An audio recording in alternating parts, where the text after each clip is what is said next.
Hello friends, स्वागत है आप सभी का आदित्य क्लासेस में। तो आज हम लोग पढ़ने वाले हैं प्रतिशत का पार्ट नंबर 1। तो चलिए वीडियो को शुरू करते हैं। ध्यान से देखिए, बहुत ही फेमस टाइप है ये। चावल की कीमत 20% से बढ़ जाती है तो चावल की खपत में कितना प्रतिशत घटाया जाए ताकि खर्च में कोई परिवर्तन न हो। चावल की कीमत कितनी बढ़ी? 20%। तो देखिए, मूल्य गुणे खपत बराबर होता है खर्च। मूल्य गुणे खपत बराबर क्या होता है? खर्च होता है। खर्च यदि कांस्टेंट है, सेम है, खर्च में कोई परिवर्तन नहीं हो रहा है, आपको पूरा एकदम डिटेल में बताया जाएगा। तो मूल्य जो होता है वो खपत का इन्वर्सली प्रोपोर्शनल होता है, यानी विक्रमानुपाती होता है। क्या होता है? विक्रमानुपाती। अब इसका मतलब क्या होता है सर जी? मूलधन जिस रेशियो में बढ़ेगा उसके उल्टा रेशियो में खपत घटेगा। मूल्य जिस रेशियो में बढ़ेगा उसके उल्टे रेशियो में खपत घटेगा। ठीक है, तो देखिए 20% बढ़ जाता है क्या मूल्य, तो 20% बढ़ जाता है यानी उसका फ्रैक्शन बना 1/5। प्लस क्यों लिखे? क्योंकि बढ़ रहा है। तो प्राइस बराबर पहले 5 था तो अब 1 बढ़ के क्या हो गया? 6 हो गया। ये मूल्य है। तो खपत क्या होगा? खर्च में कोई परिवर्तन नहीं हो रहा है तो खपत, ये 5 से 6 हो रहा है तो खपत जो है 6 से 5 हो जाएगा। इसका उल्टा, ये 5 से 6 हुआ तो ये क्या हुआ? 6 से 5 हुआ। यानी पहले 6 यूनिट खाते थे तो अब कितना यूनिट खा रहे हैं? 5 यूनिट। यानी कम कितना हुआ? 1 यूनिट कम हो गया। 1 यूनिट कम हो गया। तो प्रतिशत में खपत में कितना कम हुआ है? 1 की कमी हुई है अपॉन पिछला वाला 6 है और गुणा 100। 16 सही 2/3% क्या हुआ है? डिक्रीज हुआ है। ठीक है, क्यों? क्योंकि सर जी कीमत बढ़ गया। तो जब कीमत बढ़ेगा और खर्च हमें सेम रखना है तो खपत में कमी करनी पड़ेगी। खपत में क्या करनी पड़ेगी? कमी करनी पड़ेगी।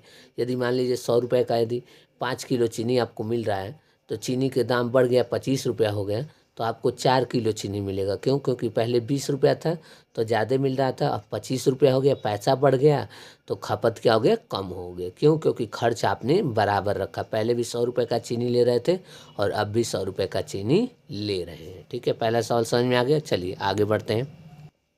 चलिए दूसरा सवाल देखिए। चावल की कीमत 25% से बढ़ जाती है, चावल की खपत में कितना प्रतिशत घटाया जाए ताकि खर्च में कोई परिवर्तन न हो। इसमें भी बोला है खर्च में परिवर्तन नहीं चाहिए। तो जो मूल्य होता है वो खपत का क्या हो जाएगा? विक्रमानुपाती हो जाएगा। तो पहले मूल्य पर हम बात करते हैं। मूल्य जो है 25% बढ़ गया। 25% का फ्रैक्शन क्या बना? 1/4। प्लस लगा देंगे, क्यों? क्योंकि बढ़ रहा है। ठीक है, तो प्राइस बराबर 4 था, 1 बढ़ के क्या हो गया? 5। तो खपत यानी कंजम्पशन, ये 4 से 5 हुआ तो कंजम्पशन 5 से 4 हो जाएगा। क्यों? क्योंकि उसके उल्टा रेशियो में ये बढ़ता है। क्यों? क्योंकि दोनों विक्रमानुपाती होते हैं। कब? जब खर्च में कोई परिवर्तन न हो तब। तो पहले 5 यूनिट खर्च करता था, अब 4 यूनिट कर रहा है, यानी कि 1 यूनिट कम कर रहा है। तो प्रतिशत में कितना घटा खपत? खपत जो है प्रतिशत में कितना घटा? 1 घटा। अपन पिछला वाला क्या था? 5 था। गुणा किससे कर देंगे? 100 से। तो क्या आ जाएगा? 20%। 20% खपत क्या हो गया? घट गया, क्योंकि हमने खर्च कीमत में वृद्धि कर दी है, इस वजह से खपत में 20% की कमी हो गई है। बोलिए ठीक है यहाँ तक? चलिए आगे बढ़ते हैं। चलिए तीसरा सवाल देखते हैं।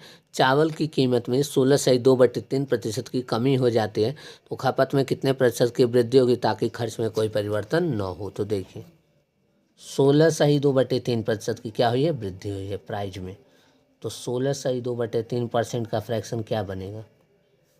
1/6 बनेगा। लेकिन कमी हो रही है तो क्या लगेंगे? माइनस। तो प्राइस जो था पहले 6 था, अब क्या हो गया? 5 हो गया। तो कंजम्पशन क्या हो जाएगा? पहले 5 था तो अब 6 हो जाएगा। इसका एकदम उल्टा, ये 5 से 6 हुआ तो वो 6 से 5 होगा। ठीक है, तो ये देखिए 5 से क्या हो गया? 6 हो गया, यानी कि 1 की बढ़त हुई है। तो खपत में जो परिवर्तन आएगा या वृद्धि आएगी वो क्या होगी? 1 की वृद्धि अपन पहला वाला क्या है? 5 है, गुणा कर देंगे 100 से, तो 20% क्या आ जाएगा? उत्तर आ जाएगा। ठीक है, समझ में आया? चलिए, तो आज की क्लास को यहीं तक रहने देते हैं। मिलते हैं नेक्स्ट पार्ट में अगले टाइप के सवालों के साथ।